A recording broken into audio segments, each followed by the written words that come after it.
Hello everyone, it's your lovely Abbie Dagrin, and welcome back to my YouTube channel. Today I'll be continuing the series on natal charts, and today I'll be doing a natal chart on John F. Kennedy. I'll be explaining all of the characteristic traits that have to do with his natal chart placements and how it's led to a lot of his success. So please stay tuned for the rest of my video, lovelies. If you have not yet become a part of the Abbie Dagrin family, then this is your calling to do so.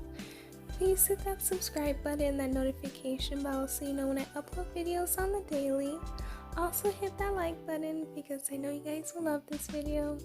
Also, share this video with all your friends, your family members, your enemies, or anyone you know in general who is a fan of JFK or who would really love to know more about him. Now let's get right into the video.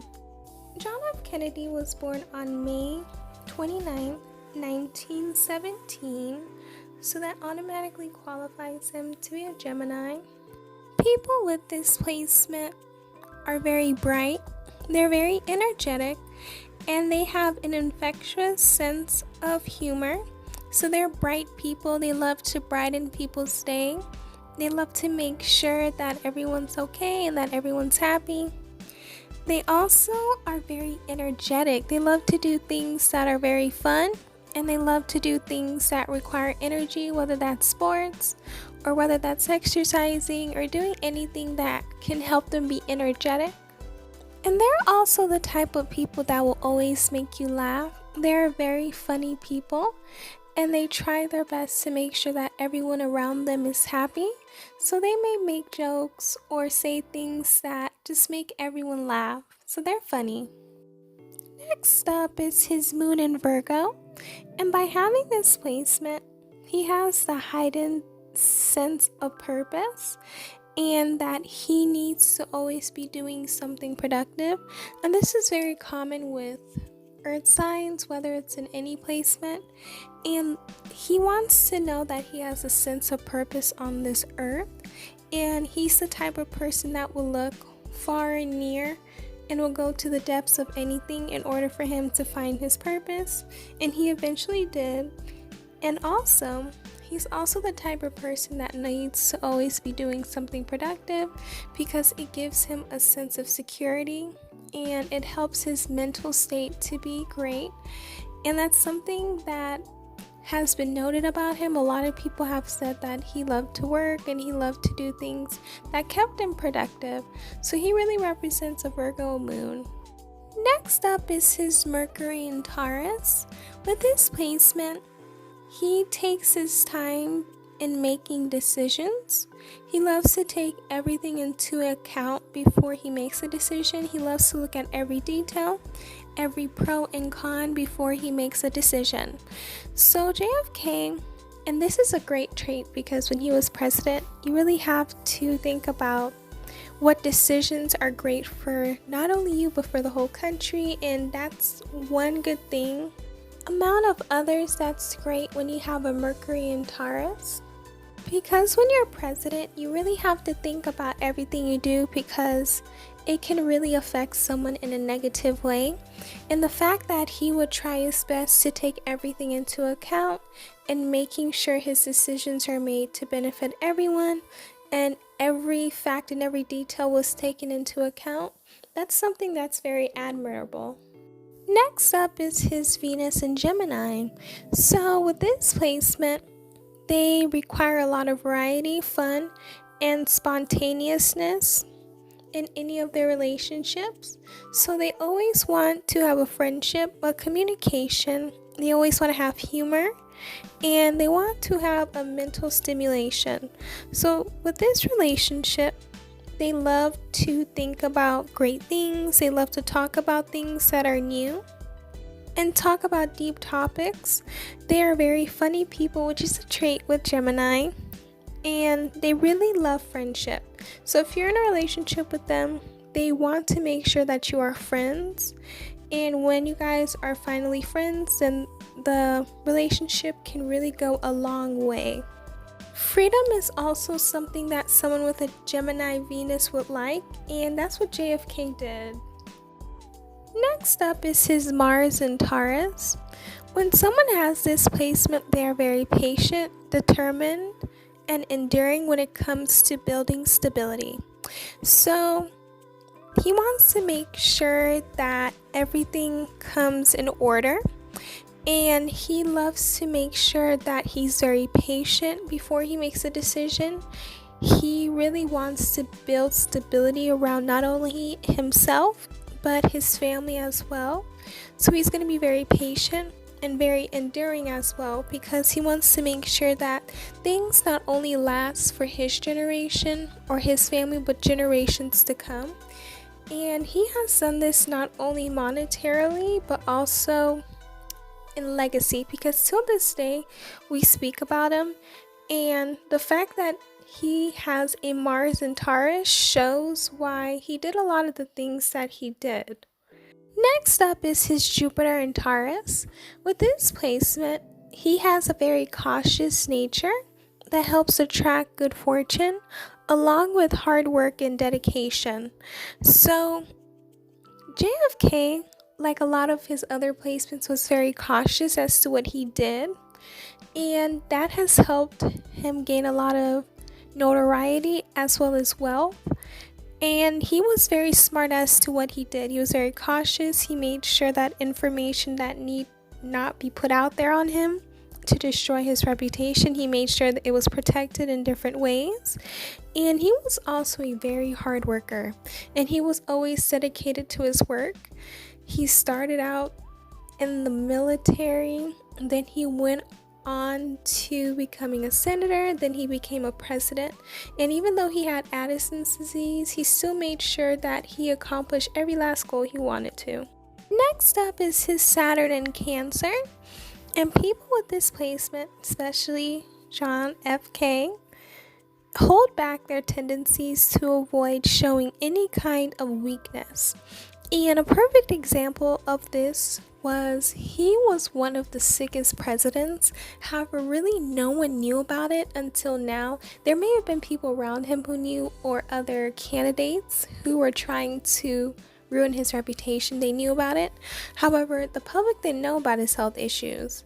But he's the type of person that would try his best not to show his weaknesses. Even though he had back problems and a lot of issues, he made sure that no one was able to see those weaknesses, and he made sure he persevered.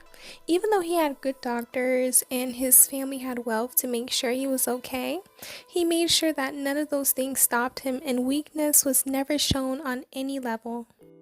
Next up is his Uranus and Aquarius. And people with this placement like to take up social causes and find ways of solving complex issues such as poverty and injustice. John F. Kennedy, he talked a lot about free healthcare. He also talked a lot about poverty, and he wanted to be able to heal poverty, and he wanted to make sure that everyone had Medicare accessible to them. He also talked about the civil rights movement, which was later passed after he passed away. But he really loved to talk a lot about causes that dealt with poverty and injustice, and he wanted to make sure that everyone was treated equally, regardless of who they were and regardless of their status in society. He wanted everyone to have a fair balance and a fair chance at life, regardless of who they were. So he really does represent this placement well. Next up is his Neptune and Leo, and with this placement, he loves to inspire others with his charisma and his zest for life. A lot of people were so enamored with John F. K. It's just so amazing. And he had a lot of charisma. A lot of people liked him.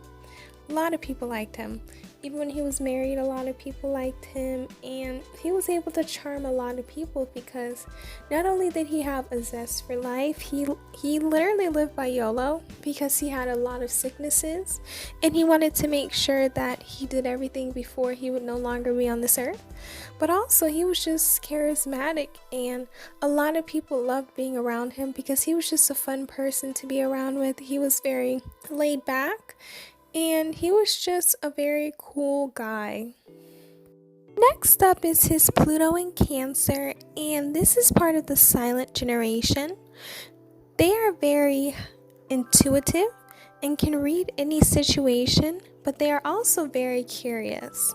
So the silent generation is between 1914 and 1939, and having intuition is expected and very common because, it's in Cancer, and Cancer is a water sign, and Cancers are very intuitive with everything that they are. And the fact that they're able to read a situation is very beautiful. However, they are very curious, and sometimes they can read the situation, but they'll still go fledged into the situation. Even though their intuition is telling them something, they're doing something else. So this can be a problem at times, but also a blessing. Next up is his North Node in Capricorn.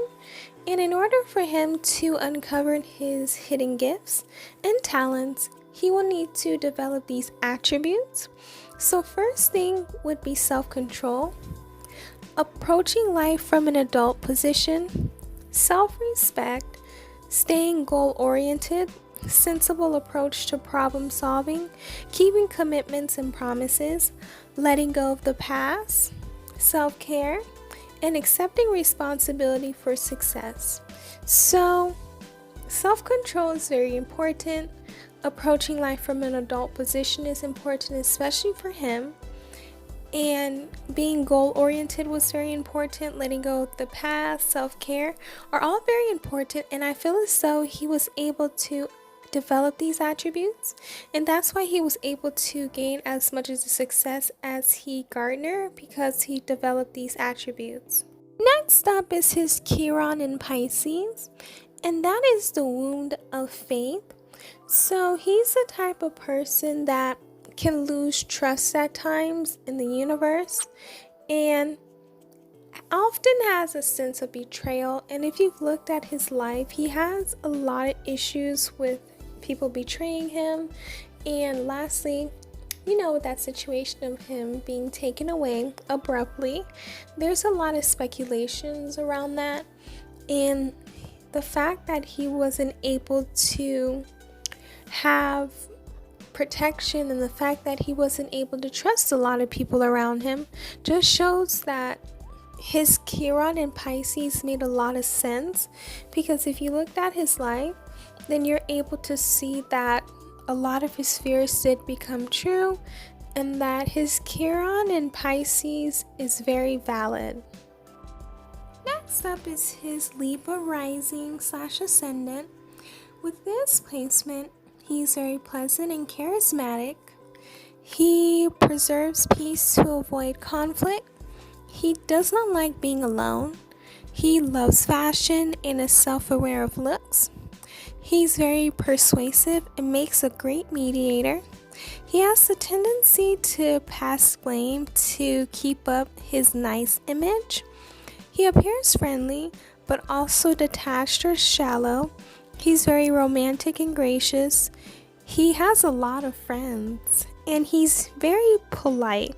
So these are the traits of someone with a Libra rising, and I guarantee you he dominated these traits, because a lot of people have talked about him and they have used these same exact words to describe him. So he really represents Libra risings. Last but not least is his Cancer in midheaven. So he is the type of person that is a great planner, and he loves to organize his life and other people's lives. And that's one good reason why he was the president, because he was able to organize the country and everybody's lives in that country and other countries around the world as well. He had a strong desire to help people, but he can still be aloof when needed. He can be in his own little world. He thrives in a career where he can connect with people, and that's why he became president and he was a senator. And he loves to work or serve the public in some form, and that was him being a president and senator. And he needs to feel respected and his reputation needs to be the best. So him having a midheaven in Cancer really represents him in the best way.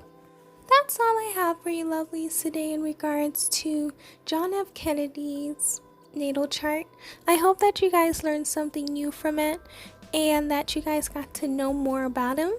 Please hit that subscribe button, that notification bell so you know when I upload videos on the daily. Also hit that like button and comment down below anything that I could have added or subtracted. Please share this video with everyone you know. And if you have not yet supported me on social media, then this is your calling to do so. They're on the screen and they are also linked down below. You guys can also support me through my PayPal monetarily. It's linked down below. My email is down below as well. I love you all. Please stay safe and healthy. And please know that you're worth it, and anything you put your mind to, you will achieve it, and you deserve nothing but the best. I love you guys and see you on my next video. Bye lovelies.